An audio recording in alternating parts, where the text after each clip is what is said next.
challenges may not be the same. We have our own challenges. They also have their own challenges. So we have a great team of renowned female academics who are going to lead this conversation. It's a conversation, which means we should relax and enjoy the conversation. We have Professor Candace Moore. She's one of the renowned academics in the University of Maryland. One of our students called and said, Madam, I applied to University of Maryland for a scholarship. I didn't know Professor Candace is in charge of the program. I said, you know Professor Candace? She said, yes. When you had a program here last year, he was here. He said, please speak to Professor Candace for me. I said, no, I don't need to speak to Professor Candace. Come here. She'll be here herself. So she's well known. She's a renowned academic in University of Maryland. So Professor Candace, you are welcome. And then we have Professor Chris Marsh and then Dr. Natalie Williams. They were all supposed to be part of us. But we know what is going on at Middle East and US. There are a lot of things going on. So due to circumstances beyond their control, they couldn't join us physically, but they will join us virtually. So let's welcome them. So ladies and gentlemen, please relax and enjoy the conversation. Thank you so much for coming.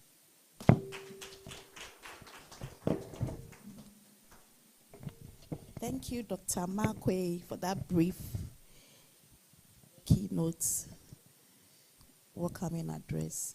Okay, so we also want to hear a few words from Dr. Ayeno, the ICT director, CIE, director. Thank you.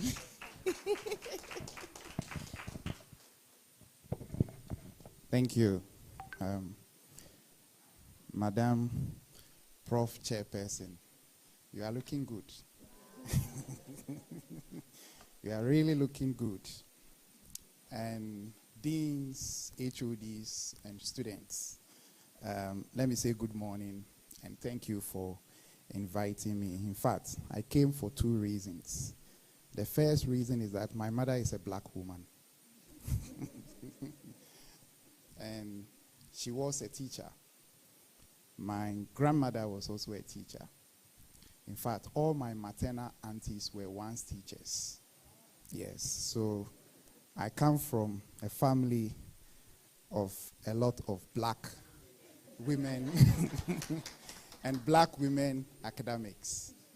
So our speakers and colleagues from University of Maryland, on behalf of the Center for International Education and Collaboration, I welcome you to UPSA, to this our small but fine campus. Everything is here at UPSA. Everything is here. So you are most welcome. If you didn't know, if this is your first time in Ghana, Ghana is actually in the center of the world. A lot of people don't know that.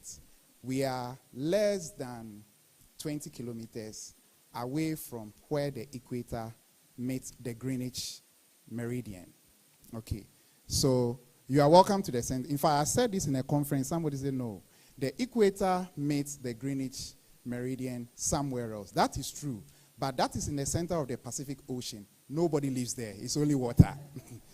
So you are welcome. And I'm hoping that after this engagement, the Center for International Education and Collaboration will have a discussion towards collaboration with your faculty and with your university. I may not be mistaken to say that I'm also an alumnus of your global campus, the University of Maryland Global Campus, yes. Well, I took a short course. Maybe it qualifies me to be an alumnus, yes. So you are welcome. To my dear students, you have to pay attention. And please, send WhatsApp messages to your friends that if you are a black woman, come and listen to this. It is not only when we bring celebrities and fanciful social media celebrities to speak to you that you fill our auditorium. Probably this is the most important meeting. So send WhatsApp. If you're a guy and you invite your girlfriend to come and sit and listen to what is good for black women. So thank you very much for inviting me. Thank you, Dr. Ayeno, first of all, for honoring our invitation and for that important note.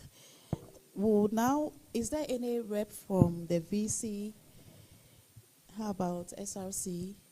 So we'll take some fraternity messages from our deans and HODs. We have Dr. Munkaila here, the current HOD of the Business Administration Department.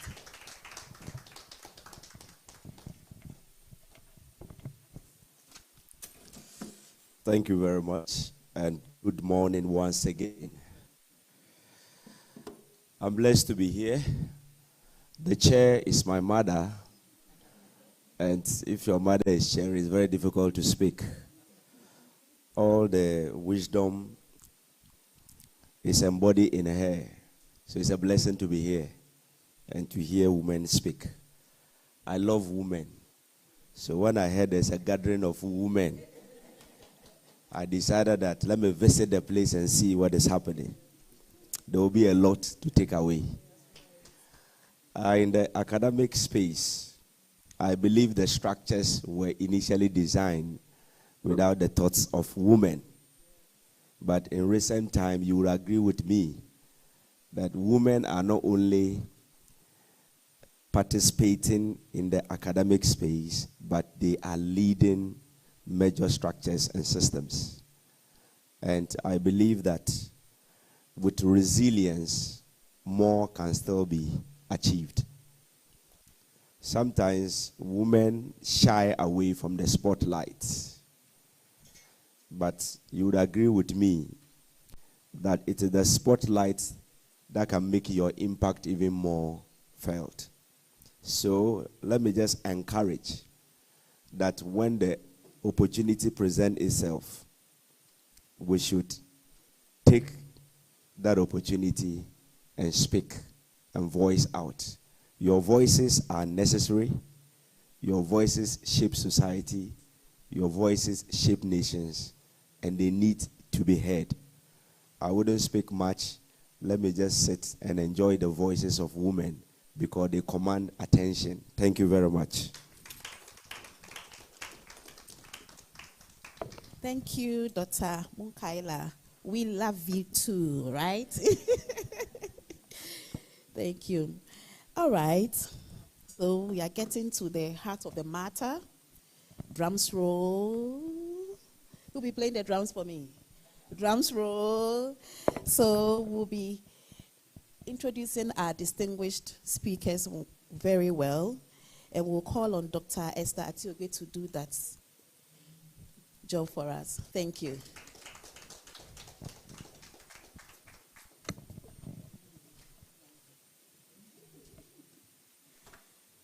Thank you very much, Caroline. Good morning, everyone. And indeed, we are all looking very lovely this morning. We thank God for the sunshine. Yes, so my humble duty is to introduce the lady leading the conversation this morning. And Professor Chris Marsh received her PhD from the University of Southern Carolina in 2005. She was a postdoctoral scholar at the Carolina Population Center at the University of North Carolina before joining the Faculty of Maryland, where she has been tenured since 2014. Professor Marsh's general areas of experience are the Black middle class, demography, racial residential segregation, and education. She has combined these interests to develop a research agenda that is divided into two broad areas, which are avenues into Black middle class and consequences of being in the Black middle class. Professor Marsh also teaches courses on research methods, race relations, and racial residential segregation. She has held several portfolios, such as a contributor to CNN in America, the Associated Press, NBC, Washington, and Al Jazeera. She has served as the secretary of the District Columbia Sociological Society and the managing editor of Issues in Race and Society. Professor Marsh was awarded the Jacqueline Johnson Jackson Early Career Award from the Association of Black Sociologists in 2015 and received the Core Fulbright U.S. Scholar Award in 2017. Professor Marsh is also an author. Professor Marsh's most recent research and intellectual endeavors center on improving police-community relations. And since late 2015, Dr. Marsh has been the driving force behind a bias-free training and research collaboration between Prince George's County Police Department and the University of Maryland. I believe she is well-resourced to lead our conversation this morning. In addition, we have Dr. Natalie Williams, who is also joining online, and she is Associate Professor of Speech Communication, and also an author. Also joining the conversation is Professor Candace Moore, and she is also a professor a clinical professor and a Harold W. Benjamin Professor in the Higher Education Studies Affairs, International Education Policy Program within the Department of Counseling. We have heard her last year when she joined us, and I know that she has a lot in store for us to discuss this morning, including all the lady professors around and senior lecturers around to join in the conversation. So please relax, as our former HOD said, and let us enjoy this moment. Thank you very much. Caroline.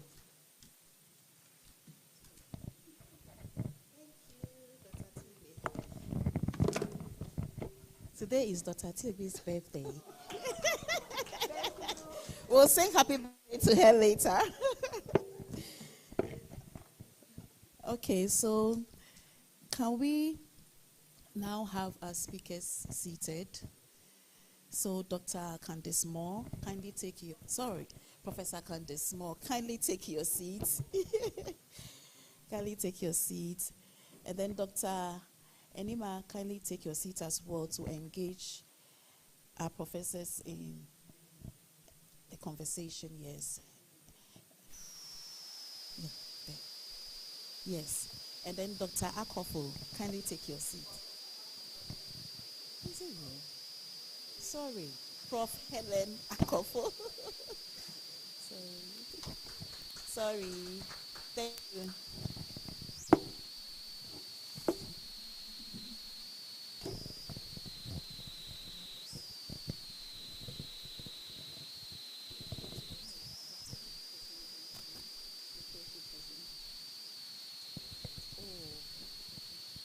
All right, good afternoon once again to everyone present. My name is Dr. Alice Inimabwaji, and I'm truly honored to be the moderator for this conversation. We would all agree that issues surrounding black women are of essence because black women tend to face a myriad challenges, including being overlooked or ignored for promotion. Again, they could also have to deal with undervaluation of their research inputs. So it makes this conversation very key so that we can know the challenges that emerge and not just talk about the challenges, but also zooming or narrow down onto the joys and the triumphs that comes with being a black woman in academia. So the conversation we're going to have is just centered around that narrative, how we are able to balance our experience of being black and a woman and how it affects racism, issues of racism, issues of sexism within our institutional settings. So to do us the honors for this conversation, we have Professor Chris Marsh, who is a professor of sociology. We have Dr. Natalie Williams, who happens to be an associate professor of speech coordination. We also have our dear Professor Candace Moore, who is a professor of clinical psychology. And we have our woman. She's our professor. And she happens to be the woman who set up WAUSA. I'm sure most of you have heard WAUSA. Yes, she's the one who channeled all her efforts into ensuring that women within the academic space do well. So in the next few minutes, I'll give them the platform to briefly introduce themselves and tell us what led them into academia. So what brought you into academia? And what is keeping you still within the academic setting? Thank you.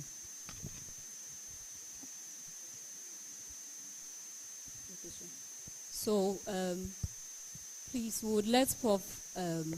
Marsh speak first, and then we can join. Thank you.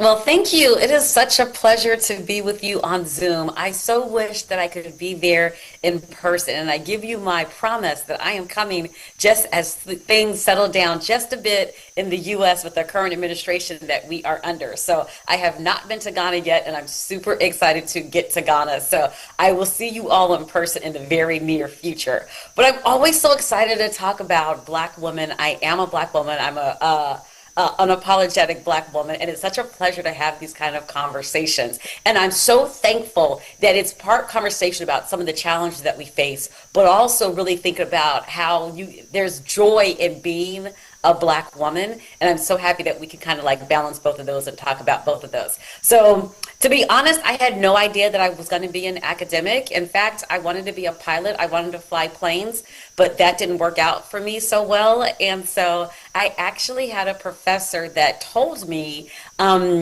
you have a sociological imagination, so you should get a PhD in sociology. I didn't even know what a PhD was. I just realized that at some point I liked school. Since I liked school, I decided to stay in school. So it was a very serendipitous or very odd way in which I got it to be an academic. And I also tell people, I wasn't the best student when undergraduate, and I think that that's really important because sometimes we act like we were the best students. We sat in class, in the front row of class. We turned our homework in on time. We were always there in class, and that is not the student that I was.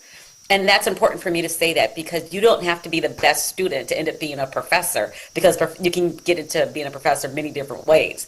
And to the question about why I stay a professor, why I'm still a professor, given all the challenges that being a Black woman in academia brings, is that I tell anybody and everybody wherever I go, I admire and adore my students. They are the only reason why I am still a professor. And I actually say to them sometimes, the day that you all get on my nerves, I'm going to do something completely and totally different. And they're like, nah, Dr. Marsh, you're never going to like leave. I said, oh, try me. The only reason why I'm still a professor is for my students. I'm at the rank of the highest professor that you can be at the University of Maryland. And so it brings me no joy if I just hoard the resources and opportunities for myself. Because I've made it to the highest rank, I want to make sure other people that look like me, especially little Black and brown girls, they know that they can do it too. I also want to open up any opportunities and my entire network to young Black girls that look like me as well. So the only reason why I am still in academia is because of my students. And I don't know if y'all keep up with like the American politics or what happens in America, but you see a lot of times that police officers are killing Black men and Black women. And I actually did some training with police officers, but I want you to understand what I mean when I say this. And this happens in the States a lot, but I think it also can kind of resonate with the conversation. What I've learned is that police officers kill Black bodies, but we also have to talk about how professors kill Black spirits.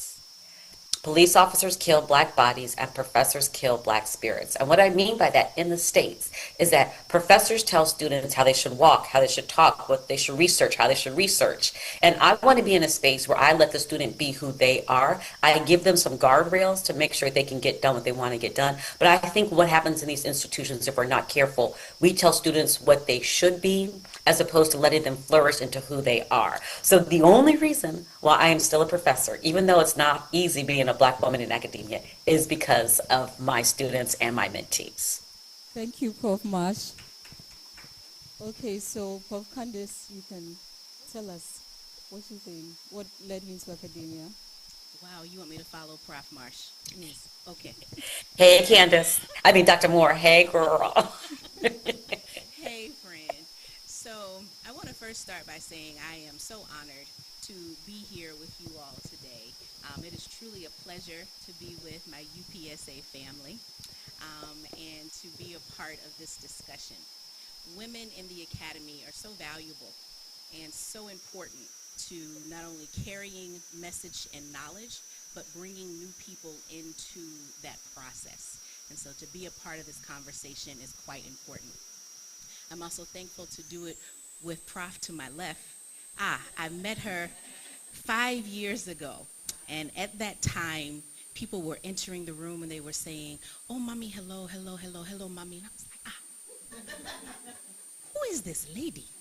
And then I said, oh, I see now. She is the one that has brought many people through and has a great wealth of knowledge.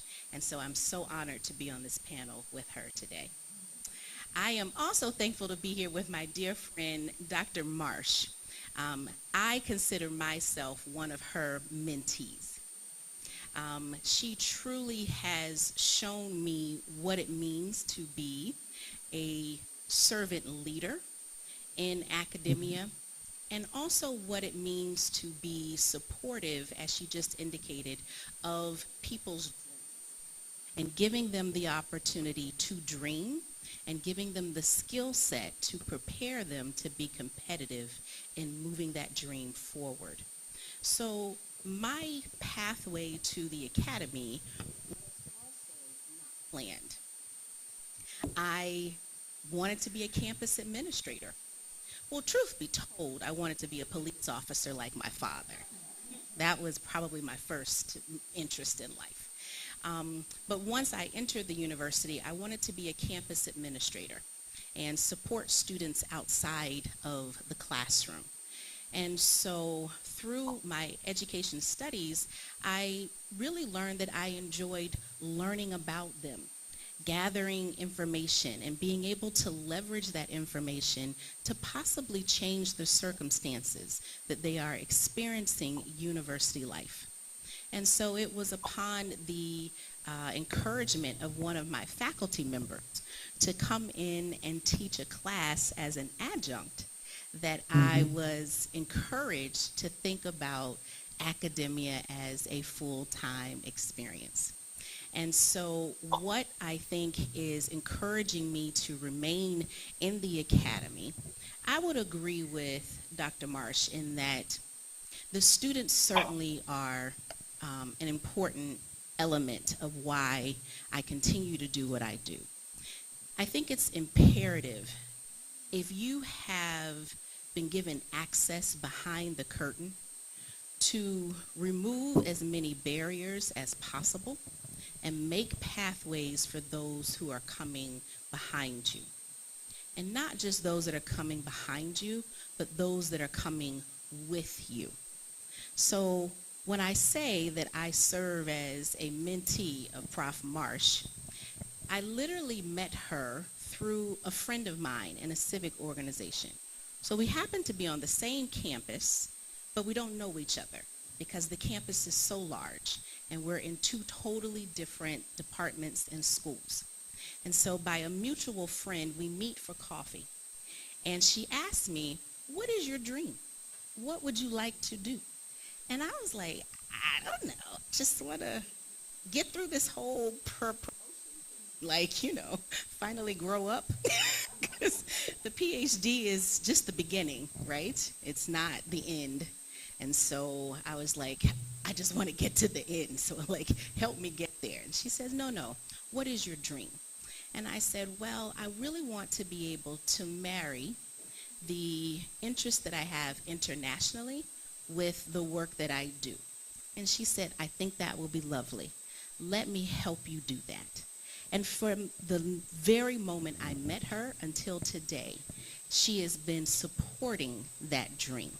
And so I think it's important to have not only your interests that you have, but to be surrounded by others who want to see you succeed and are supporting you in that. Okay. Thank you, Prof. So we'll now ask our own mother, our mommy, to also give her perspective as to what drew her into academia and what's keeping her still in academia. Thank you very much. I'm really honored to be sitting here, and especially with Professor Moore. Yes, she's a Ghanaian. And I think my story about coming to academia is no different from the first two we've heard. I didn't start out to be in academia, honestly.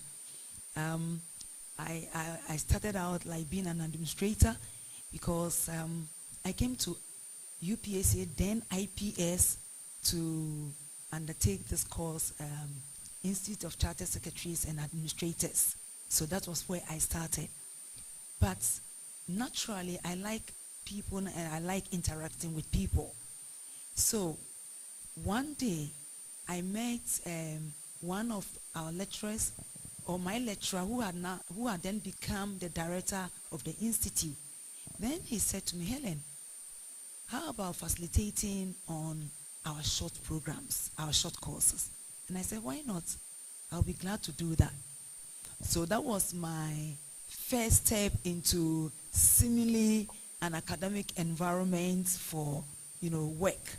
So I was initially facilitating on the short courses, and then eventually I found myself that I'm now full-time in academia, and I've really enjoyed it. The reason being that I like interacting with people, and it gives me a platform to share knowledge, not only about academics, but knowledge of life, so that as the student pass through your hand and they step out not only with a certificate, but with some kind of understanding as to how to navigate some aspects of life. So that's how I found myself in academia, and I must say that I've enjoyed it ever since, and I'm still enjoying it as a grandmother. Okay, thank you.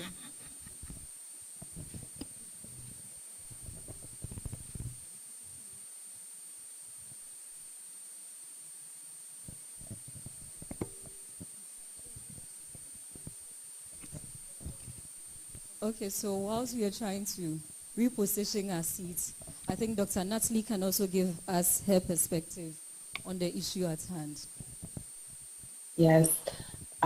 Thank you all so much for having me. I am so excited and just so honored to be here with you all, though in the virtual space, and just to share. So again, I do want to express my deepest gratitude for the invitation to be with you all today. Similar to some of the other guests that just spoke, I did not grow up saying that I wanted to be a professor. I actually grew up saying I wanted to be a lawyer. I just knew I was going to go to law school. Though as a kid, now it kind of does make sense. As a kid, I used to enjoy, I had my mom purchase me this really small little whiteboard with the dry erase markers, and I would love to redo what the teacher had did in class that day, but it never clicked for me that I would ever go into education. And so I wanted to be a lawyer. And then in my last semester or second to last semester in undergrad, so first semester of my senior year in undergrad, I studied abroad in Singapore, and I knew that when I returned to my home institution for my final semester of undergrad, I would soon graduate, and I had to figure out what was next. And so I had to make the decision of if I wanted to go to law school or if I wanted to go to graduate school. And I said, I just don't feel like law school is for me. And so I applied to graduate school, and I got in, and my graduate assistantship, which paid my tuition for grad school, included for me to teach a public speaking class. And I said, okay, I'll do it. I thought I was just doing it as a way to pay my tuition and for me to get paid. And I taught the class, and I loved it. I absolutely loved teaching public speaking. And in that moment, I realized it was more than just something that I enjoyed. It was more than something I was good at.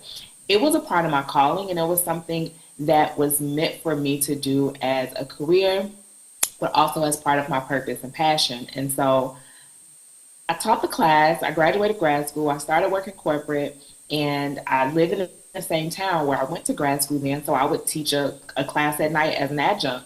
Still, I loved it so much that I would be so excited when I got off work and it was time for me to go and teach. Again, I started paying attention to how teaching made me feel. I didn't really like my to a point where I knew I needed to make a pivot or make a decision. And so I realized that as much as I loved school, that I wanted to go back to school and get a PhD. So I decided to leave that corporate job, go to school full-time, get a PhD, and part of my graduate assistantship at the PhD program was to teach you guessed it, a public speaking class. Taught the public speaking class and got the PhD.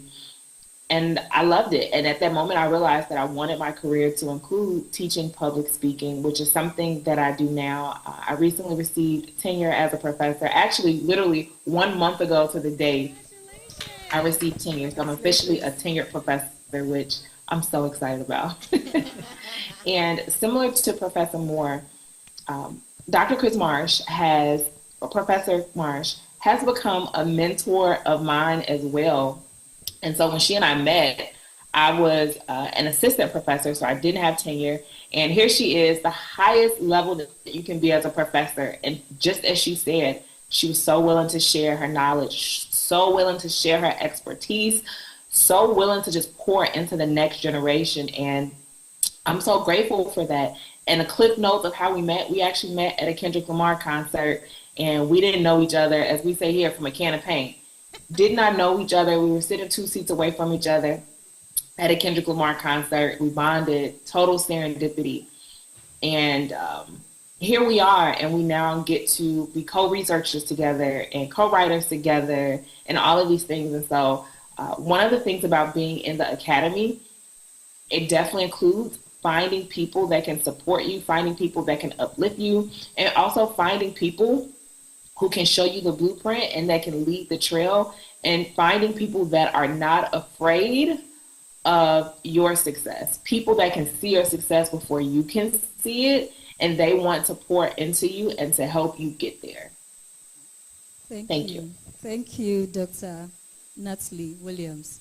So I think from what I gleaned from what they all said to our students present, it means that you may not have the desire to be a lecturer at the moment, but it's possible you can unravel your potential later along the journey. So be open-minded. Thank you so much for the insightful comments and perspectives you've shared. Now we want to look at how you managed the unspoken rules in the institutions you found yourselves in. I'm sorry I could be wrong, but I assume you've all been at the University of Maryland for a while. Was that your first place of? Okay. Okay, but I know our mommy has always been UPSA. Okay, so how did you navigate, or how did you manage the unspoken rules of being a female academic within that institution? So I think anyone can. Okay, so again, so we're using the same. Okay, so Prof. Marsh would give us her insight here. Okay, that's a really great question. And what's interesting is that you don't always know the unspoken rules, but you know, with a Black woman, the rules change for you every single day. So you need to be ready, because they're going to change the rules upon you every chance that they get. So one of the things that I decided early on in my academic career, I decided I wasn't going to put all my eggs in the academic basket. And so what I mean by that is that I hold multiple identities. So I'm a professor, I'm a sister, I'm a golfer, I'm now a Kendrick Lamar fan, I'm a mentor. I hold multiple identities, and academia is just one thing that I do. So to navigate all the challenges of being an academic and a Black academic, a Black woman academic, I had to make sure that I was taking care of my well-being. And so everybody that knows me knows I have a Mental Health Monday. And so what Mental Health Monday means to me is that I take Monday off. And my mantra on Mental Health Monday is that I do all of the things that I want to do and none of the things that I have to do. Because everything that I have to do is going to be there on Tuesday. So I do all of the things that I want to do. If I want to send an email, I send it on Monday because I want to. But 9 out of 10 times, I want to be on the golf course on Monday, hitting my golf ball far and straight. And so for me, I will give my students, I will give my mentees, I will give my research every other day out of the week. As a woman of faith, I want to tithe to myself the first 10th. So I give myself the beginning of the week, which is on my Monday, and I will give to everybody else. And it's funny because if there's a rare occasion where I don't have my Mental Health Monday, my students can pick up on it. They're like, oh, Dr. Marsh, you didn't have Mental Health Monday, because I'm a very different person. I'm a little bit more agitated. I'm not as, accommodating. I'm a little irritable. So for me and my house, we have to have a mental health Monday. And let me tell you what's so exciting about my mental health Monday. My students, my colleagues, my peers, people in my friend group and my network, they'll text me and they'll be like, oh, we know it's Mental Health Monday on Tuesday when you read this text. Because as Black women, these institutions will eat us alive if we're not careful. So we have to stop, pause, put the boundaries up, draw our boundaries, and then model for me, because I am at a higher level as a professor. I want to model to my students, to my mentees. You should be doing the same too. You've got to take care of yourself. Maybe not everybody can afford to have a Mental Health Monday, an entire day, but at least have some boundaries. Say between 12 and 4 on Wednesday, I'm not doing any work. I'm going to tap into me. I'm going to find out the things I like, the things I don't like, the music I like, the new foods I want to cook. We have to figure out ways as Black women to make sure that we are taking care of our mental health and well-being. So I have my Mental Health Mondays, and in the spirit of complete and total transparency, brushing my teeth, combing my hair, and taking a shower are optional on Mental Health Mondays. When I tell you I completely and totally check out, I completely and totally check out.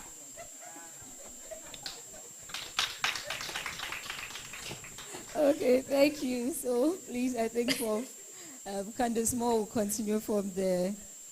Prof, can you hear the laughter in the room? I'm just being honest. I was like, now, most times I brush my teeth, or most, but hair combing, that ain't happening on a Monday. That's just no. Why? Just no.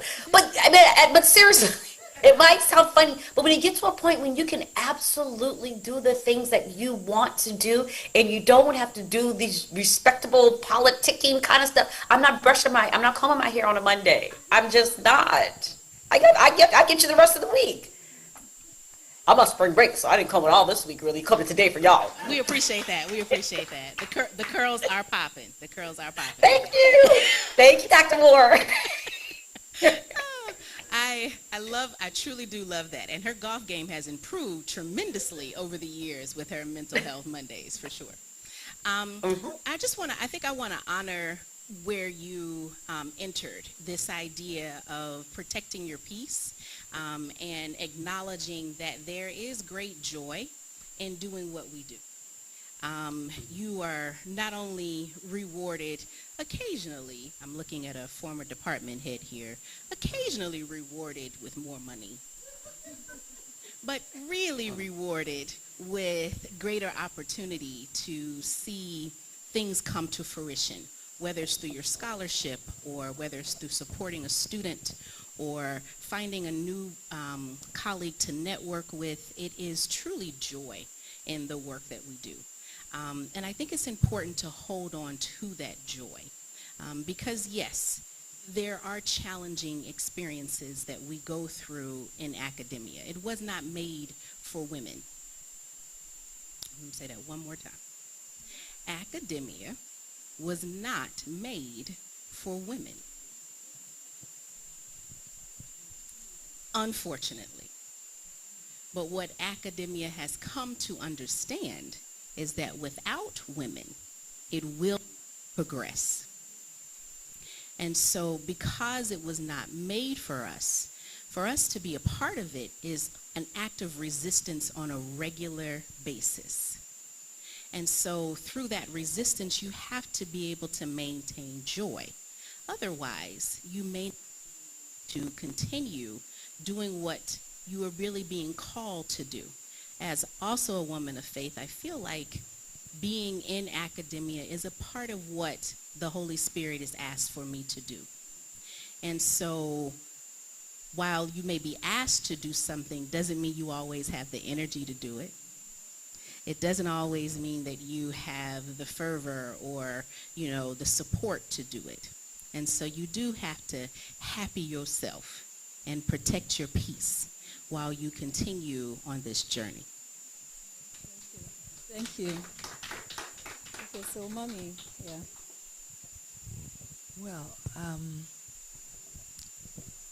I just pick on from what Professor Moore said, that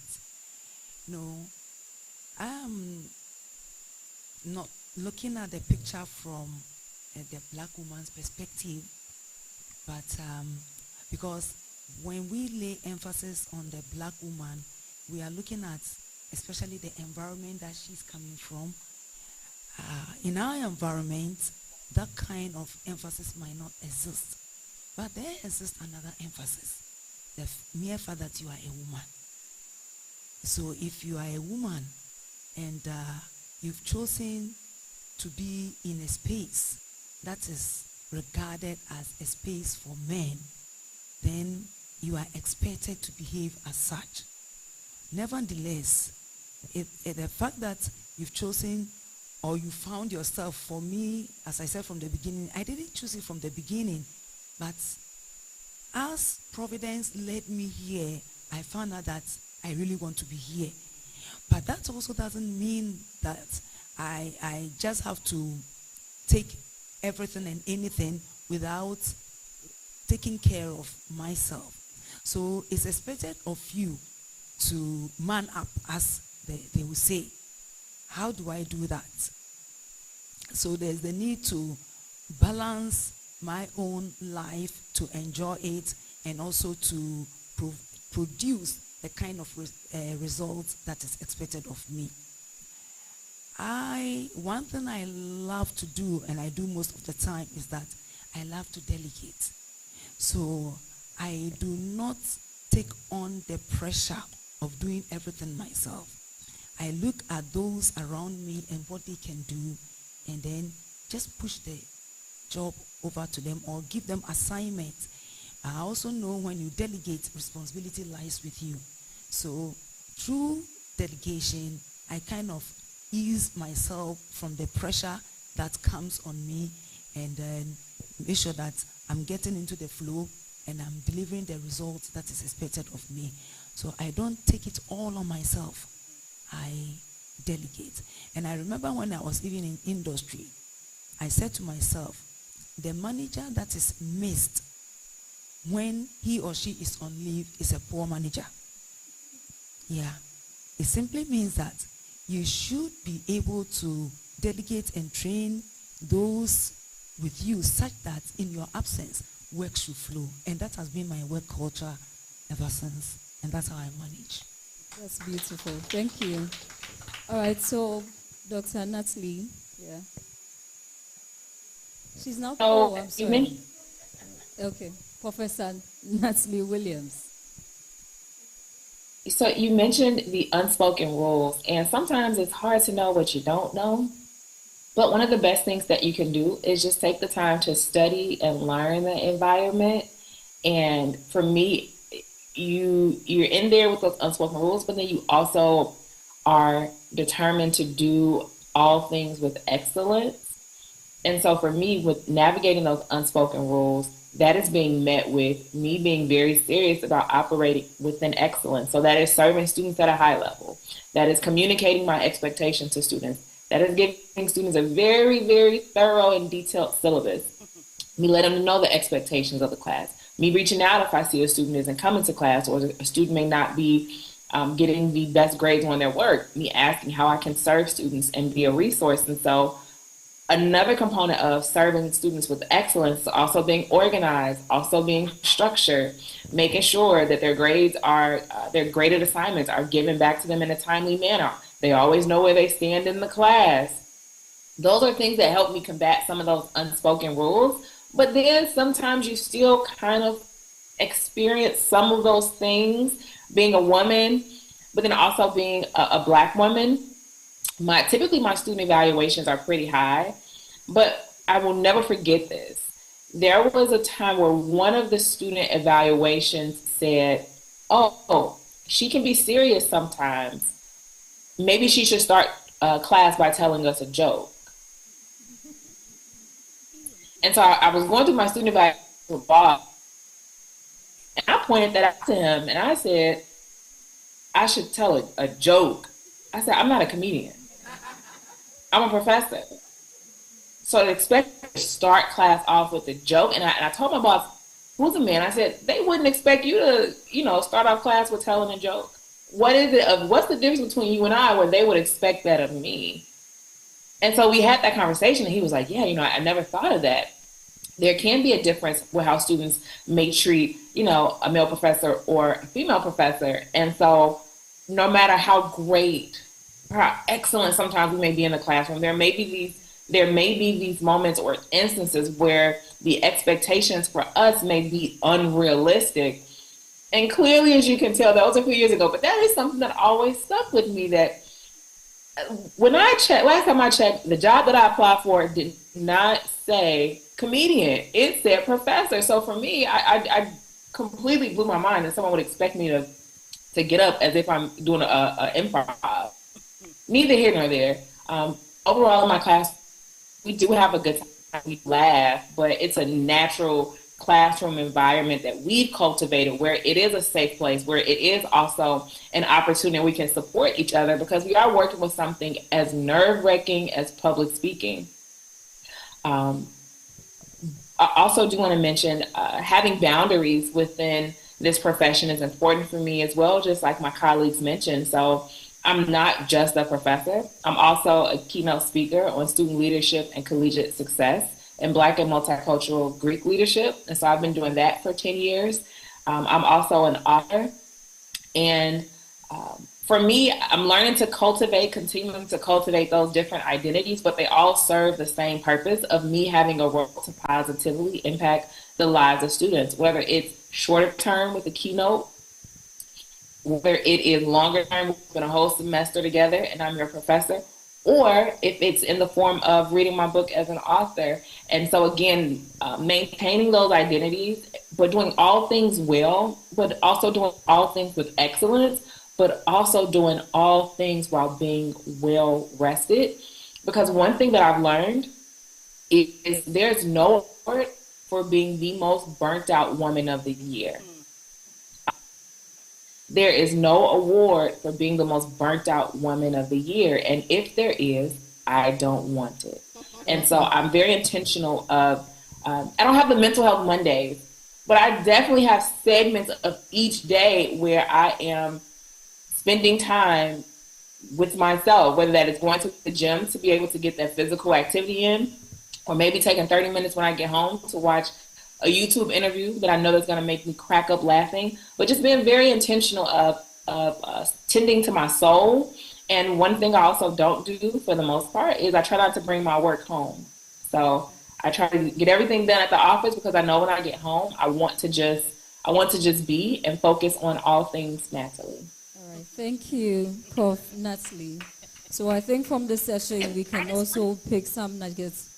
So one being setting time for yourself as an academic to refresh, reboost, and then reset and get back to work. So I think we are all taking cues from what you have discussed. So on the issue of identity, Dr. Chris, I want to just chime in for 1 second. I want us to kind of dovetail what Dr. Williams said. And this was for black women, especially for Black women academics. For all the Black women in the room, though, no is a complete sentence. I'll say that again. No is a complete sentence. To the point about, when we show up with excellence. So they will always ask us to do stuff. And we can and should say no. No is a complete sentence. I'm not giving you any explanations. I simply do not have the capacity to do this. My answer is no. No is a complete sentence. And if you don't want to get to that burnout that Dr. Williams is talking about, you have to think about no being a complete sentence. Okay, thank you, Prof. So I think when we started, Prof. Akufo mentioned that women can be seen and unseen at the same time. So anytime we have issues of affirmative action and stuff, then we look at the numbers of female academics that have been recruited or that the institution has. How have you managed being a woman? How have you managed the departmental politics and some of the challenges that come your way? So Prof. Marsh will still take the lead. That's a really great question. But so here's what I think is really important for the point I want to drive home. We have in departmental politics, we have these unhidden rules, but a lot of this stuff really honestly is not known or it legitimately changes from person to person. So there's a different set of expectations that are placed on me than my white male counterparts. So it's like it's not this rule book that says since you're an academic, you're this, and this. They change. It's a moving target, or they move the carrot, or they move the bullseye as it relates to like Black women academics in particular. So I don't have like a clear guideline of things that I'm supposed to, things that they put on me. But what I do have a clear guideline about is that I understand that people, this, like Dr. Moore said, this institution was not built for women. It was definitely not built for Black women. So the best thing I can do is use my resources and my effort and try to feed back into the system and try to produce as many Black female PhDs as I possibly can. Now, because I am a professor at the University of Maryland, I really do adore and admire all of my students, but I have an affinity for my Black female students. So for every time something happens at the University of Maryland that is challenging, I'm like, let me make sure that I'm investing in my students. Let me make sure I'm explaining some of the things that I am going through so that they don't have to go through those same things. Maryland, University of Maryland has not been kind to me. And so at some point you want to explain some of these situations to some of your other female students. What can possibly happen to you and how you might overcome that. Or do I kind of just not share? So for one of the things that I'm trying to do is share as much information and knowledge and things that happen to me, because there'll be the next Black woman, there'll be a whole nother litany of things that she's going to have to go through that I did not have to go through. So it's constantly a moving target. But as the target moves or as things come to me, I think it's important to pass that information on to other people that look like me. So when they get it, if they're in a similar situation, they know how to respond to that similar situation. Again, I also think that, and I do my job and I do my job well, and that's fine. But again, this is not my everything, and I don't put all my eggs in the basket. So if there's something that happens at Maryland, I also have friends, and I'll tell them about like something at Maryland who are not academics, and they'll be like, why are you even, we didn't even worry about that. You're this, you're that, you're so on, you're so forth. So I would argue that you don't know what's coming your way. Be prepared for anything. If you feel comfortable, share what you've gone through for the next person to give them wisdom, and make sure at the end of the day that you have a network that you can draw from that is outside of the academic world. Because, and I'm not saying Black women, but I'm saying sometimes if we're not careful, we make academia our God, lowercase g, and this is not my God. So much more than just all this nonsense. And really important that I don't know what's coming my way. I don't know how the expectations are going to change on a daily basis. I don't know what hidden rules are going to show up for me that don't show up for my colleagues. But what I do know is that I have a network that I can always pull from, and I can always navigate around, and I can always talk to. They can help me navigate that situation. And I also know whatever comes to me, I'm going to make sure it came to me for a reason, and I'm going to make sure the next person that I talk to, the next person I invest in, they're prepared because they understand what my experiences have been. So that's the way I would answer that question. All right, thank you, Prof. Okay, you still using the same? Thank you. I would say that women in the academy, but particularly Black women, are both hyper visible and invisible at the same time. Do you understand my point? You are asked to be present. You are asked to present your work, to make sure that you are lauded, so that the department or that the unit can say, look at what our amazing women faculty are doing. And at the same time, be overlooked for opportunities, for grants or awards acknowledging your work. Or just overlooked even to take something off of your plate, right? So while you are both hyper visible and invisible at the same time, there has to be, in the words of our former U.S. president, this is not a word, but I'm going to say it, there has to be some strategery.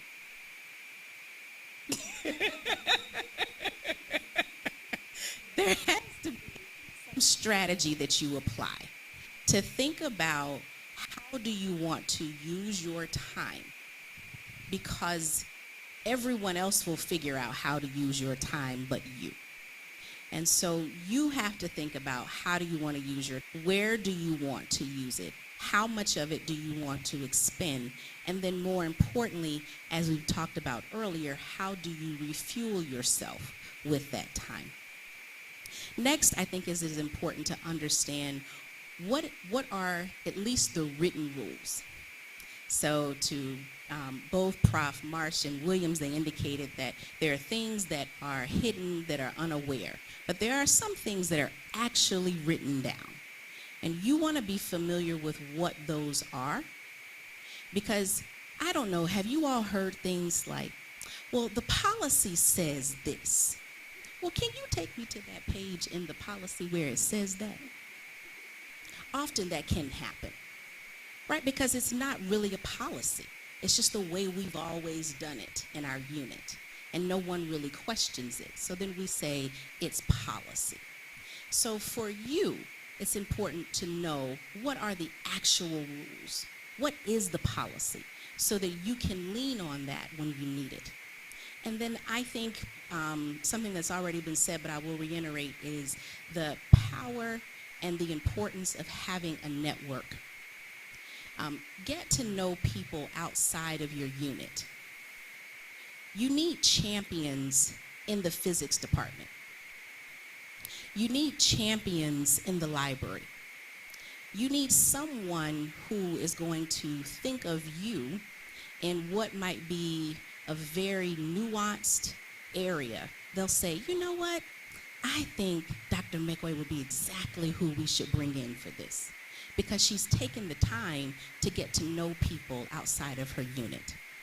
Moreover, if there's something that she needs, going back to what Prof. Helen indicated, if I need to delegate, I know somebody in another unit or another campus or another industry that might be able to help me get this done. So those would be some of the strategies I would employ. Thank you. Organizational politics. They are very real, and you must find a way of surviving it. One thing I found out, which Prof. Moore mentioned, is about normally the leadership under which you are serving wouldn't want to look as if they are getting at you, right? And therefore, they would like to make reference to the policy. In UPSA, we talk about the statutes. What does the statute say, and all of that. It becomes important that you also understand the policies that you are working with, because sometimes the leadership might quote the policy and give it an interpretation that does not fit your interpretation of the policy, and it gets into something else when we get to that point. And that is where network and having other people outside your unit also comes into help. So it is important that you get to know the policies of the organization, understand their meaning from not only your perspective, but from the perspective of the whole institution. So if the policy says that you are entitled to some kind of reward, or some kind of reward, what does it mean and how does it play out, right? So that when you have to go in for that, then the understanding from your perspective and from the institution's perspective are the same. Otherwise, it will come across as if that you are doing your best, but the interpretation of policy is not going in your favor. So that is very important. Organization politics will always exist, and each will have to find a way of navigating it so that you can still be relevant to the institution and do your best for the institution, whilst you also get the best out of the tuition. Thank you, Mommy. So please, Prof. Natalie, would you want to add anything to what? Yes, so Please do. yes, the politics, that can be draining. It can be very draining. And me coming into the current institution that I am at, you hear about it, and knock on wood, I haven't had to experience it in this institution as much. I would say institutions ago, absolutely. With politics currently, for me, I have the posture and the spirit of I don't want to deal with how can I phrase this to be politically correct? I just don't want to deal with any of the hoopla that would stress me out. So for me, I come to work, I'm cordial, I am gracious, I speak to all of my colleagues, I check in and see how they're doing. If someone mentioned that their kid had a soccer game or a football game, I'll ask, how did that go? I have really strong relationships in my department. And then I'm also creating some of those relationships throughout the different departments at the college. But for me, I'm sure the politics are there at this institution, but currently I'm just how can I do my job? How can I do my job well? How can I do my job with excellence? How can I serve students well? How can I get tenure? And I got that. So I would say that process had a lot of politics and unspoken rules that I tried to learn as much as I could about it. And I gave it my best shot and it worked out well. But yeah, I've just been taking the time to learn the institution and to see where some of these politics may show their head, because I really want to try to avoid that at all possible costs, because I do want to continue having a great, worthwhile experience, because I love where I'm at and what I do, and I want to, as much as I can, always maintain that love. Can I just add one thing or two quick things, please? Okay, please. Go ahead. Please go ahead. Okay. Okay, thanks. So I appreciate all the conversation, and I just want to kind of give an example of what I talk about, how things look different for Black women than it does for other for white men in particular at my university.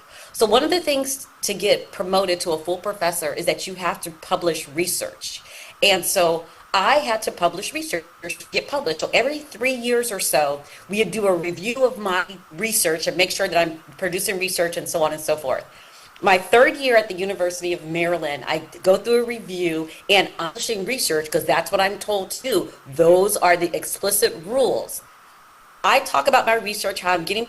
My department spent most of their time talking about how I'm haughty, I'm cocky, and I don't take criticism well, and I think that I'm better than other people because I'm getting my work published. You told me to get my work published. Call me haughty, cocky, bougie. You call me all this kind of stuff, but you tell me to get my stuff published. That's the example I'm talking about, where Black women and white men have different expectations. If I were a white man and I had the same level of publications, they'd be like, that white man knows where he's going and knows what he's doing. But when Chris Marks knows where she's going and knows what she's doing, I'm thought of as being conceited. Similar to that, what's really important to me is that one of the things we know in the US, I don't know if this happens in Ghana, Black women are one of the least likely academics to get cited. So because I'm a full professor now, I have all the rights and privileges of the university. Everything that I publish, I call it the politics of citation. I'm doing my very best to cite black women who do the research that I'm talking about. I don't understand how in America you can have a white person come spend 2 years in a black family and they become the expert on black family. I am not endorsing that kind of research. I am not supporting that kind of research, and I'm definitely not referencing that kind of research in my research. In the first book that I wrote and the book that I'm writing now, I do my due diligence. I go and find the black women that are talking about these ideas and these themes and these concepts, because we're rendered invisible. They don't see us. So I want to make them visible. So all of the work that I do henceforth, it is going to be a politics of citation, where I cite black women and some black men. I'm gonna cite y'all too, but I'm going to make sure that I cite black women. Okay, thank you. So it means we have to support each other, and we can do so by helping to cite the works of our female colleagues. That's a good one. All right, so the last question that I'm going to put out is that usually we tend to have a toll of being the first and only. And the fortunate thing is that all the panelists are in leadership roles. And I'm sure at some point when you go for meetings, you are the only black woman, or you're the only woman, or quite a few number of women on the board, or whatever committee it is. How are you able to manage when to speak and when not to speak? How do you reserve your energy, and how do you manage that entire space? Yeah. Thank you. That is a great question. I'm going to answer that in two ways.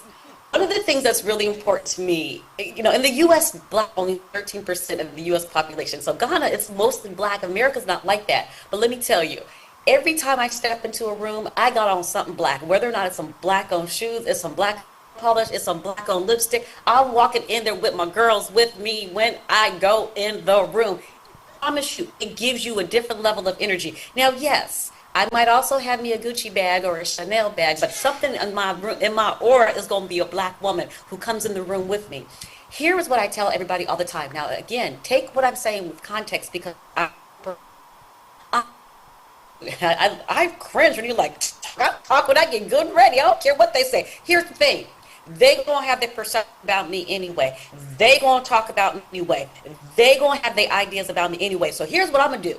I'm gonna give you me. I am not gonna try to song and dance and try to do everything to fit into their idea of who I need to be. I am going to be unapologetically Chris Marsh. I've been Chris Marsh for 52 years. Some people like my personality, some people don't. Some people like, that's my ride and die. Some people like, it's acquired taste. But here's the thing. I can sleep at night knowing that I showed up as my authentic self. If you try to bend and morph yourself into what other people want you to be, that is going to be exhausted. You're not even going to recognize yourself in the mirror. So if I got something I want to say in a faculty meeting, I'm going to just go ahead and say it. They're already going to think that I'm abrasive. They're already going to think like, and here's the other part. So either you're like an abrasive black woman or you're the angry black woman, but I try to come in here with joy, because again, this is one thing that I do. This is not all of me. And when I come in with the joy and the happiness and the smiles, when a black woman comes in with joy, they don't know what to do with that. They expect me to be mad because of the way Maryland has treated me. They expect me to have my hand on my hip and let my backbone slip, which I can do that if I need to. But they expect me to have an attitude. I show up with joy. I smile because you are not my everything. And they literally do not know what to do with a black woman that comes in there with joy. And I'm joyful. I've got some great mentees. I got some wonderful students. I love my students. I've got some research that is just fire. I'm joyful. Because this is just not, I got so many other things that are happening. So they just don't, I'll talk whenever I get good. Talk whenever I get good and ready. And because I am a full professor, I have the ability to do that. So I want you to contextualize my comments. If you want to get to the point where I am, you might have to figure out, pick and choose when you want to have some conversations. Always find that person in the room that's got power, that looks like you. And friend with them, because if you can't speak up, trust and believe I can speak up for you because I have more power. I'm higher ranked than you are. So as a lower ranked person, I can speak on your behalf. So you don't always have to do the conversation. Find somebody that can speak up for you. And I'm here for speaking up for my peeps. Okay, that's all. Thank you, Prof. Marsh. I'm so glad you asked this question, and I'm glad that Prof. Marsh went first, because she is being very honest about how she shows up. and in many ways because she has grown into that.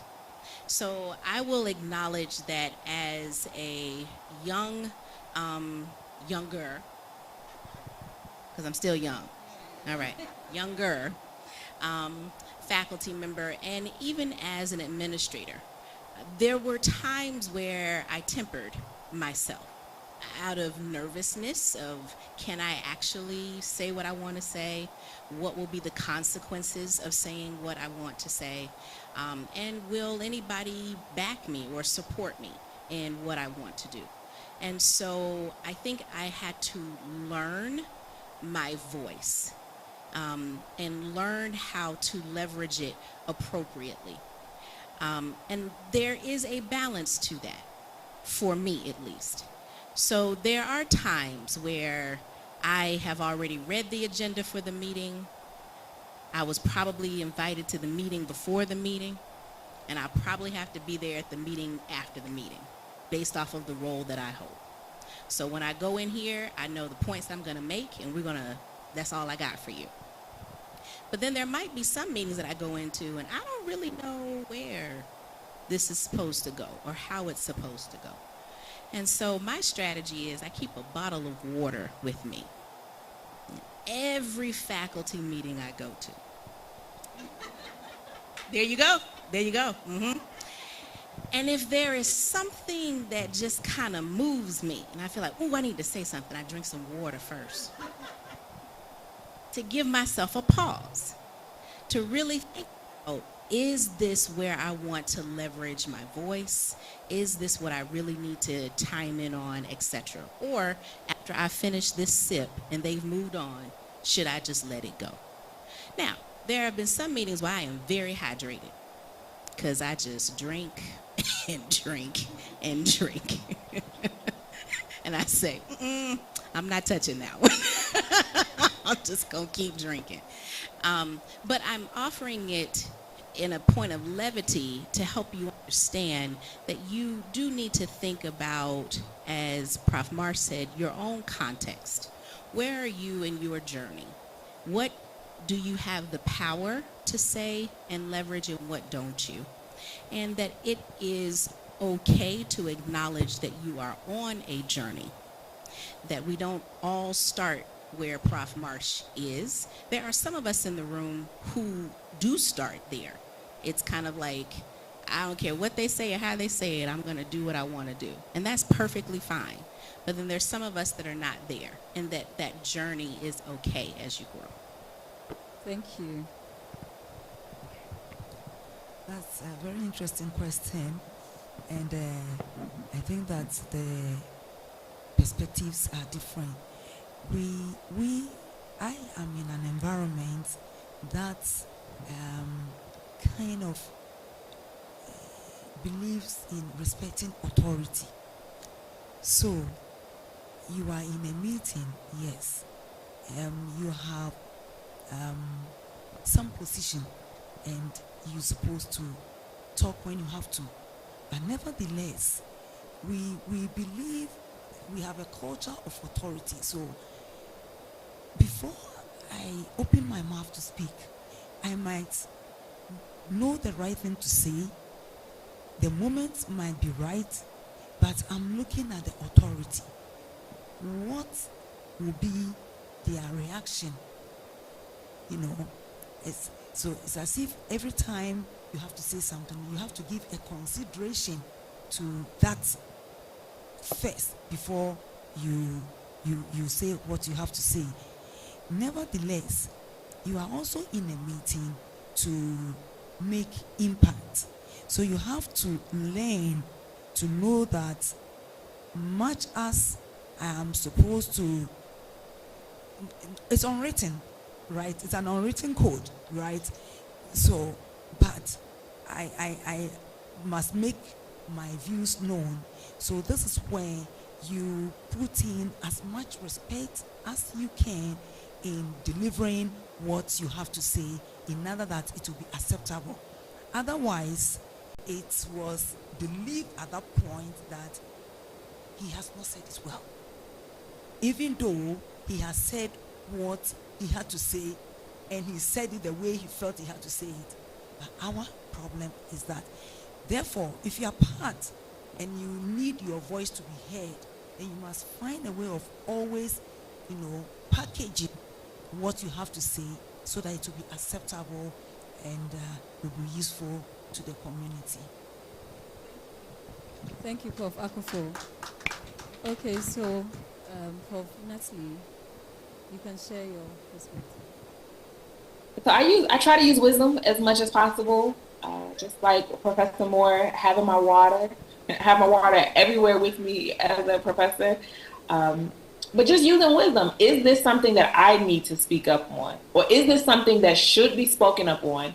Is this something that I need to be the one to say it? What happens if I don't speak up on it? Am I prepared to be the one to have to do this? But then also in meetings, just showing up prepared, adding value when I do speak, and just, being a little stingy with my words and my wisdom at times. Like, do I need to share this now? That way, when I do share things, they're looking at me like, okay, Dr. Williams, if she speaks up on something, it must be serious. So there are things that I've had to speak up on at my institution and take it up the leadership chain of command to say, hey, this is not okay. This not only affects me, it affects other professors here too. How can we fix this? And how can we fix this quickly? Because this is a major issue. And so those things have been taken seriously. But for me, I definitely try to use wisdom, but also asking myself, is this a fight that I want to fight?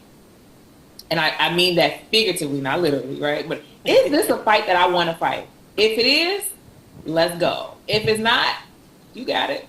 So me having to have those internal conversations with myself, using wisdom, but then also utilizing the folks that I have in my circle that may be outside of my institution, that may be a sounding board, or I like to call the board of directors, that can help me kind of think through some of my thoughts and ideas. And then also if there are any trusted folks at my institution where I can have a little bit of a side conversation. Hey, I'm feeling this way about this. Getting a little bit of a temperature check to see how it may go over with bringing it up before it's brought up. But wisdom is always the way to go. And one of my mentors, she always tells me how peace has typically been my compass thus far in my life. And so she'll always say, like, do you have peace about this? If so, that's all you need. If you don't, take heed to it, pay attention to it. So. Okay, thank you. So wisdom is profitable to direct in matters of such circumstances. All right, so we are giving you the opportunity, audience, we're giving you the opportunity to ask your questions. Those that are online, I'm not sure if there are some other people online other than our panelists, but if there are, you can drop your questions in the chat box. So you raise your hand if you have a question. And they can ask me pretty much anything. I'm an open book for the most part.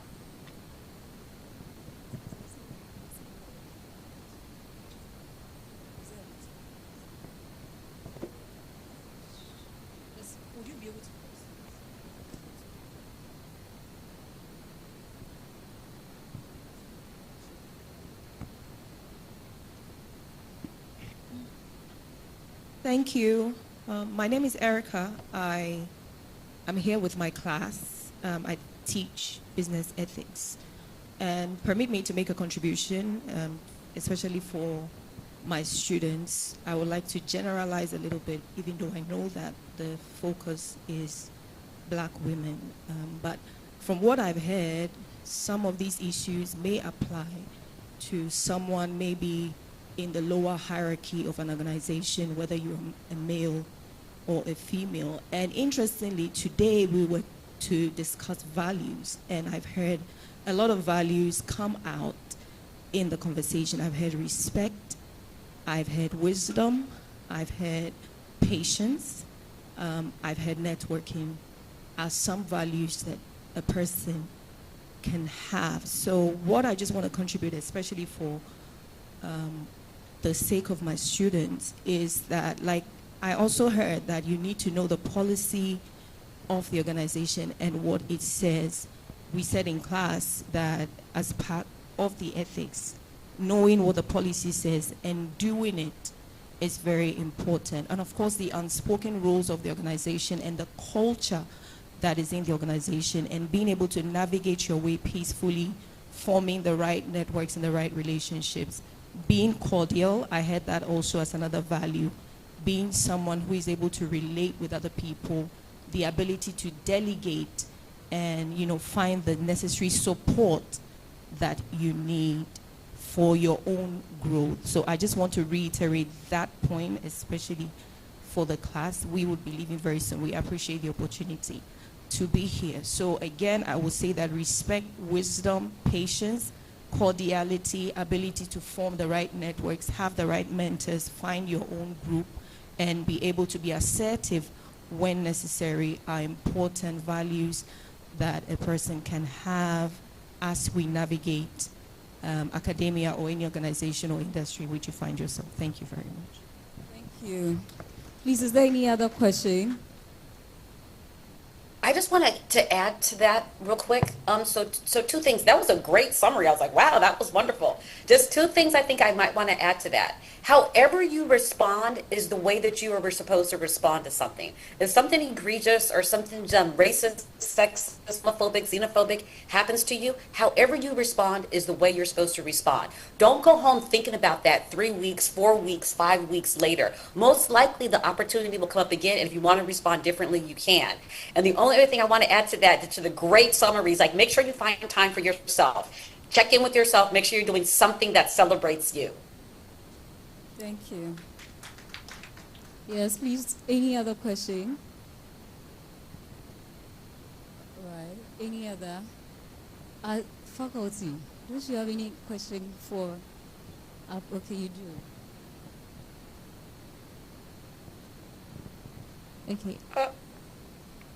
Thank you. And I think I really appreciate, one thing I'm taking home today is my mental Monday. Hopefully I'll make mine a mental Tuesday, since I'm a Tuesday one. Okay.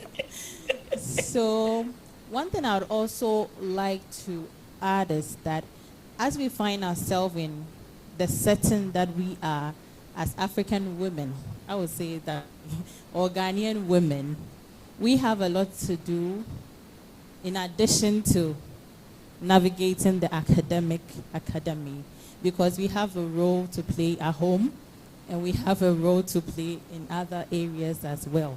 Sometimes you need to take care of some kids somewhere. You need to do certain things in the house before you still come back to navigate the academy that you find yourself. And one thing that I have done that I think my mentor, that's Dr. Omu, has helped me to do is to make sure, as Prof. Chris said, Prof. Marsh said, that whatever you are doing, you do it like that is all you have to do. And then when you come to your academy or your academic setting, you do it as if that is all you have to do at that particular time. And that is what I've been doing for some time, and I think it's really helping. So when I find myself teaching, I teach like that is all to do at that particular time. When I'm doing my research, that is all I'm doing. When I have to take care of the house, I even forget I'm a lecturer, and then I'm just the house. I think that's what I do, and then it's been really, really helpful for my mental health, put it that way. So I think this is really good for this particular time, and I've really learned a lot. Thank you. Thank you. Please.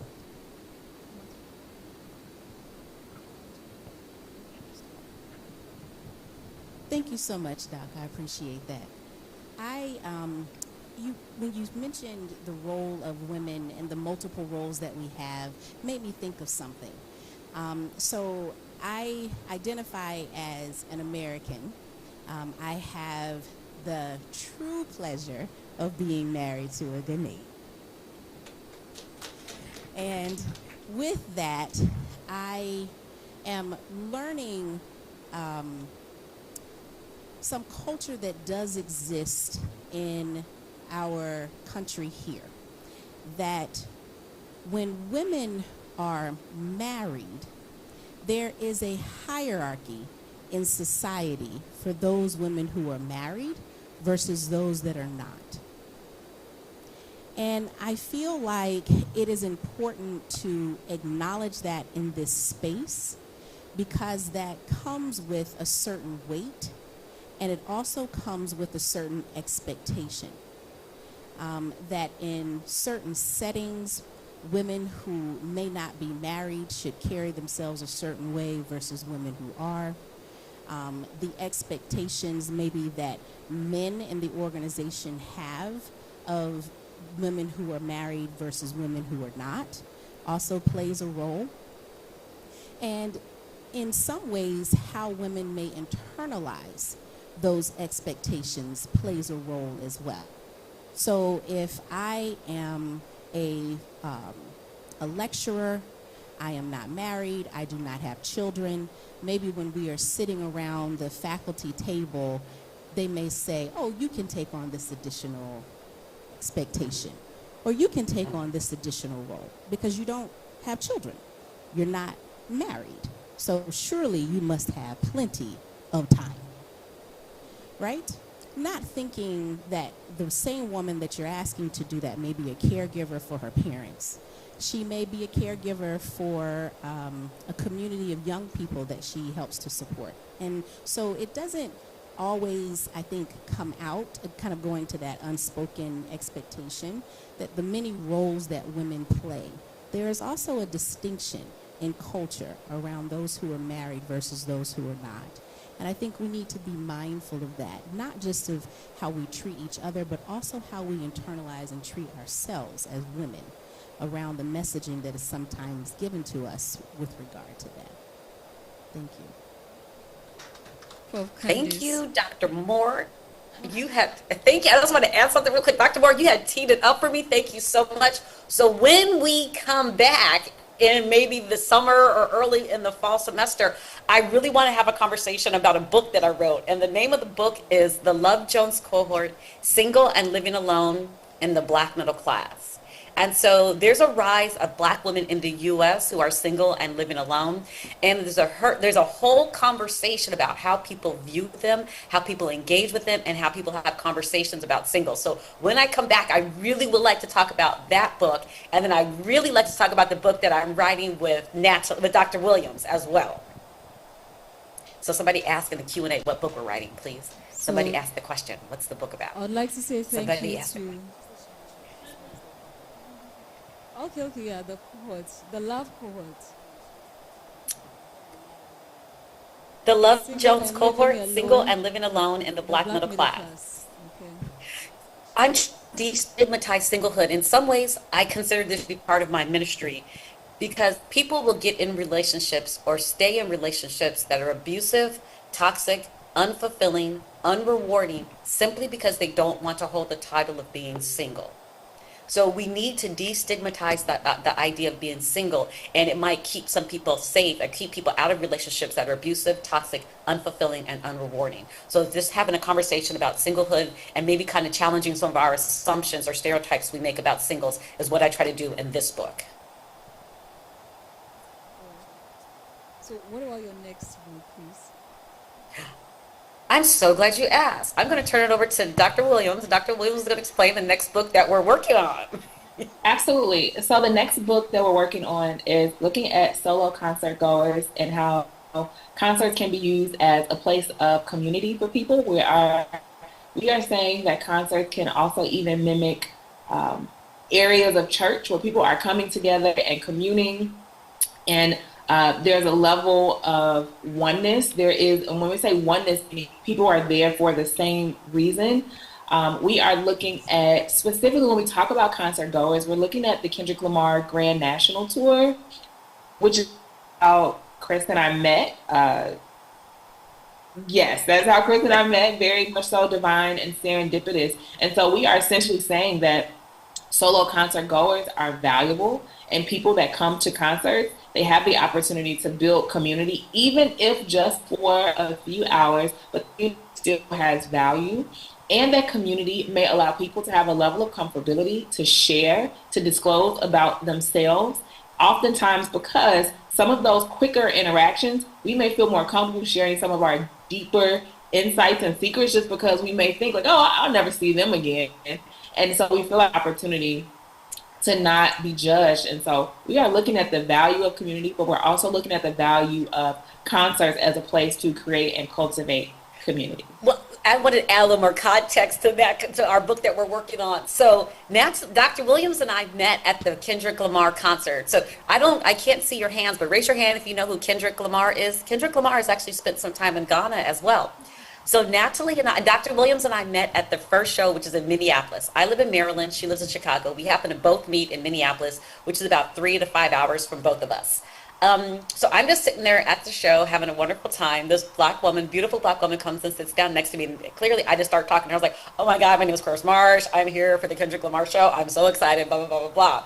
And then the person took a picture of their book. And I was like, oh, you're an author. And they're like, yeah, I'm an author. I was like, oh my God, me too. I was like, I'm a sociologist, a marketer, da, da, da, da, da.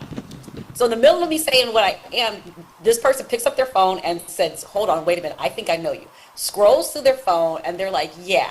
You're Chris Marsh. You're a professor in the state of Maryland. You wrote a book on black singles, and you were on a podcast October 21st. I was like, wait, what just happened? This is a stadium of 66,000 people that seats 66,000, and I'm sitting next to someone who knows me. So, like, that was what I needed. It was an elixir to my soul. I was like, I'm famous. People know me. People recognize me. That only happened that one time. So we enjoyed the concert together. The next day, I was like, again, Mental Health Monday, make sure I work out, do all that kind of stuff, take care of the whole me. I am in the gym of my hotel working out, getting ready to go back to Maryland. And Kendrick Lamar and his security detail walked into the gym where I was working out. Kendrick Lamar went into a workout room, and so I couldn't like interact with him. So the security were standing right by the door, and I was like, can I please go in there and get a selfie with Kendrick Lamar? I'm going to be like the most popular person. I can just get in there and get a selfie. And they were like, no, you can't go in there. I was like, let me tell you about my experience. So I told them about how I met Dr. Williams the night before and so on and so forth. And so they were like, we like your energy, but we're not letting you in the room, but we'll give you tickets to all of the shows.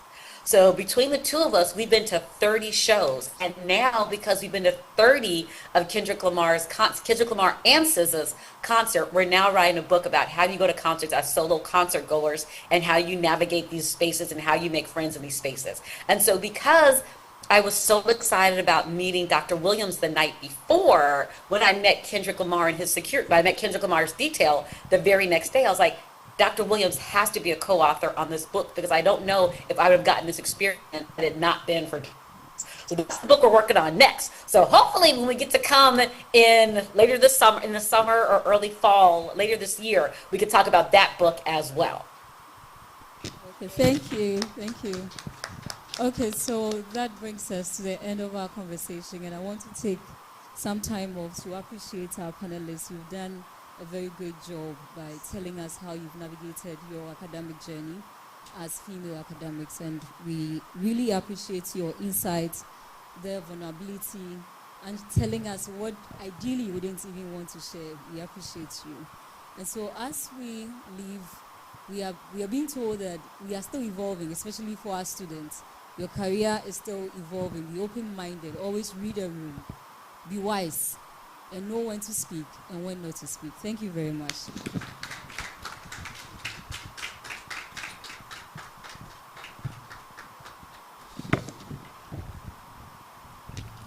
Thank you. Kindly. No, they won't. Prof. Marsh and Prof. Williams, kindly stay on. We have a beautiful surprise for you. Okay. Okay, so this program or conversation is proudly sponsored by Ghana Link, Novan Enterprise, Moisha Industries, makers of Rio drinks, and then Finam Industries, makers of Piva drinks and then water, and then UPSA Management. Kindly clap for them. Thank you for the sponsorship. All right, so we'll have, I'm sure you've been hearing unspoken word, unspoken rules, and all of that. And some of you students are wondering, what is it? Cry, then cry, no. Now you're going to have a spoken word. Yeah, a spoken word by Esther Obeng. Kindly welcome her with a round of applause.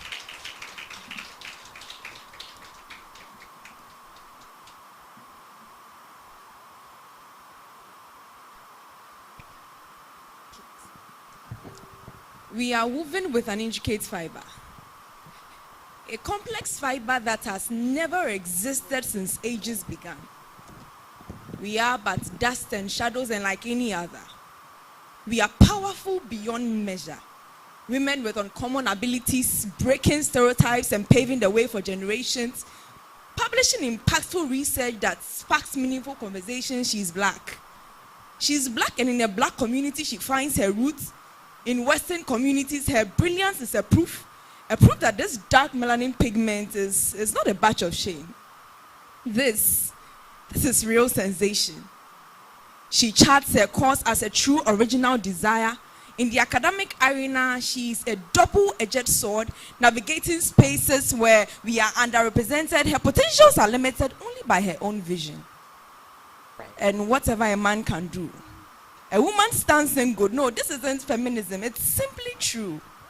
So set before her the challenges and the obstacles, and she will outdo. You can be sure she will do it times 2. Enti, about tuntum, shena wan kopon ho. Every so bibini badie.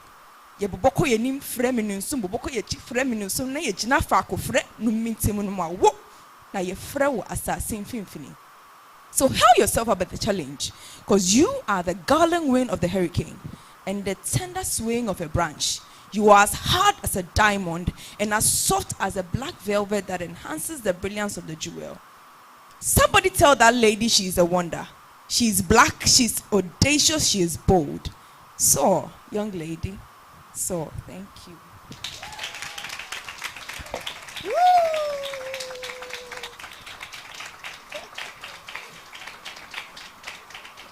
Yes, the spoken word finally. Thank you, Esther. So now to our beautiful surprise for our professors. We'll have a little presentation to make to our professors. Dr. Umu, Dr. Atiobe, Dr. Rejoice, handing up. Dr. Asante.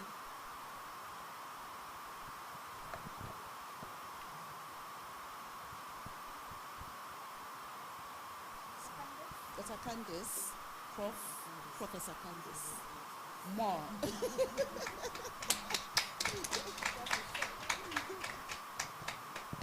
This is just a token to say thank you. This is from UPSA. And we are giving this to you. 1 for you, and then 2 for Professor Mush, and then Professor Williams. We are so grateful. Thank you for everything.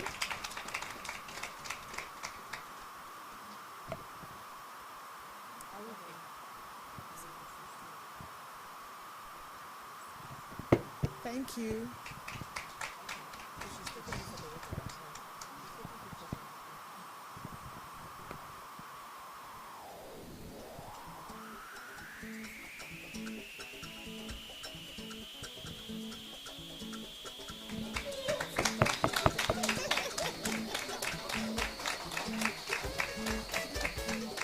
We'll now call on Professor Akofo.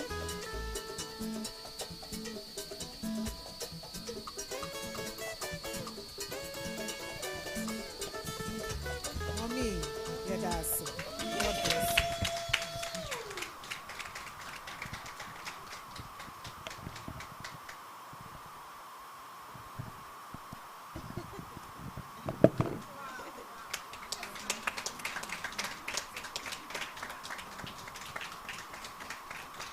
Thank you. Prof. Akofo, I'll need you again. Sorry. As our chairperson, we've actually almost come to the end of our program, and we'll need your remarks. So kindly give us your closing remarks. Right.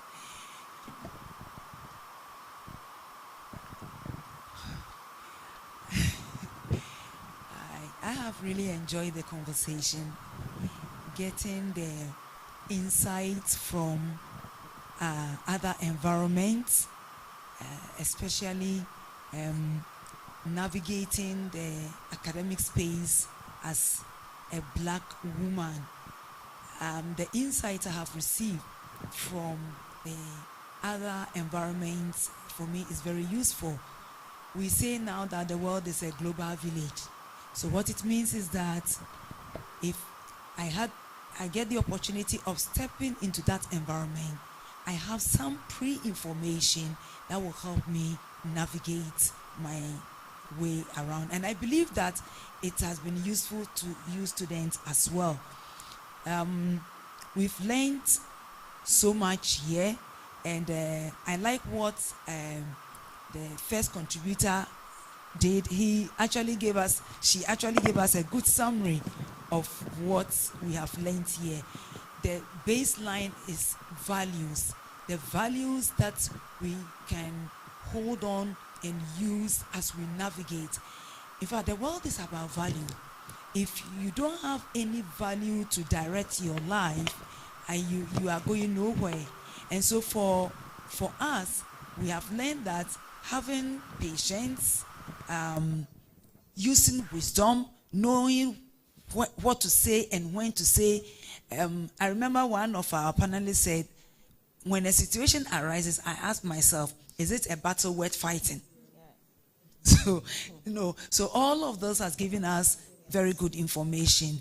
Networking, delegating, and also having someone to hold your hand and direct you. As I said, I didn't know I was cut for academia until I met my lecturer who suggested, and then I found myself here. And I think Prof. Moore also shared with us, and Prof. Yes. So it's very important that we also now must hold others and bring them up, that we can also become the women with a voice. And last of all, I like the spoken word. It's really powerful. And I can say that the spoken word has summed it all up. Women, we are not second place. We are unique in ourselves. And whatever we have is for the world. Let's boldly give it out without fear. Thank you, Prof. Akofo. And one more thing, looks like we are all forgetting. That was said by Prof. Marsh. You've got to take good care of yourself, man. Okay, so on that note, once again, we want to acknowledge our sponsors, Ghana Link, Novan Enterprise, Moisha Industries, makers of Rio Drinks, Finam Industries, makers of Piva Drinks and Water, and the UPSA Management. We also acknowledge our planning committee members, Dr. Markwe, Dr. Tiogbe, Dr. Asante, Dr. Enima, and Dr. Enmesewa Esubonte. Thank you. And thank you all. Thank you, faculty members present here, and beautiful black women. And then we also thank our students for making it. Thank you for the beautiful female students here. It was good you made it. And thank you for our male students who are also here to support us. We love you. Without you, we are still not complete. We thank the male faculty, and then we thank our technical team. And most of all, we thank our Most High God for making this program a success. He is the president of the male faculty. Thank you, Prof. Ayeno. Thank you. Thank you, everybody. Can we please be upstanding for the closing prayer? So we'll call Dr. Patience Enim to give us a closing prayer.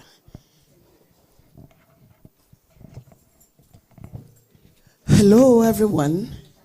It's good we came. Is that not it? Yeah. So we appeal for more. Oliver Twist asks for more.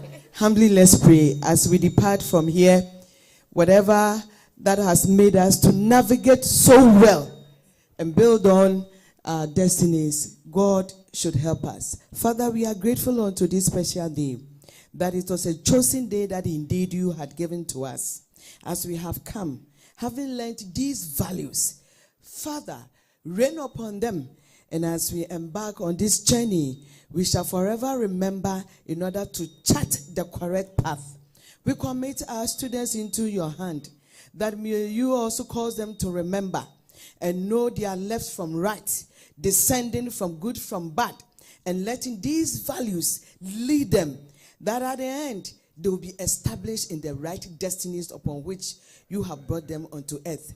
We depart here safely and strengthen us to continue to do whatever is expected. Into your hands do we say, nothing missing and nothing broken out of this. In your name do we praise, now and forevermore. Amen. Amen.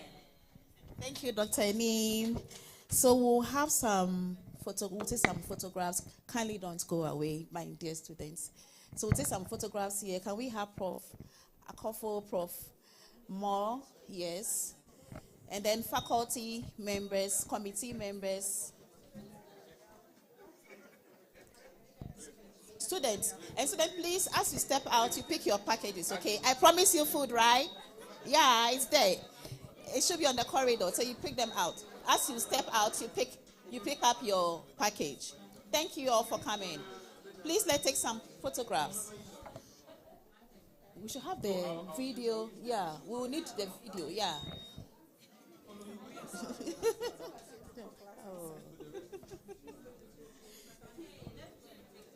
Faculty members, we need you. Come and take some. Organizing. Okay, faculty want to leave. So let them take the photos and then. Faculty members first, and then they can go. Yeah. Faculty.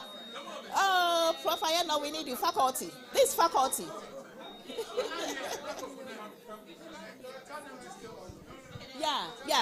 Yeah. Prof. Williams and Prof. Marsh, we still need you on. We are adding you to our photos. Thank you.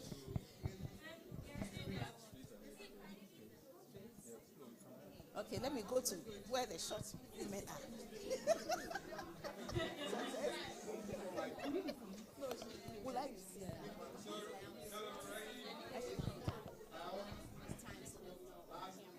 Okay. Let me know when you are ready so that I let them. All ready? Cheese.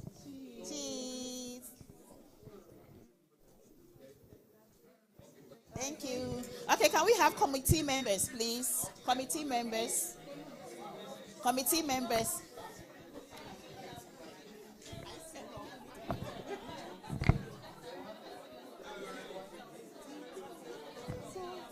Thank you. Cheese, already cheese. Great, thank you. And then who else? Okay, just the professors. Professor Moore, Professor Akofo, Professor Marsh, and then Professor Williams. Just them. Ready? The chair, okay.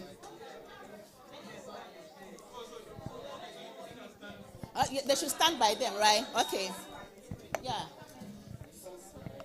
Please hold on. We are still taking photos.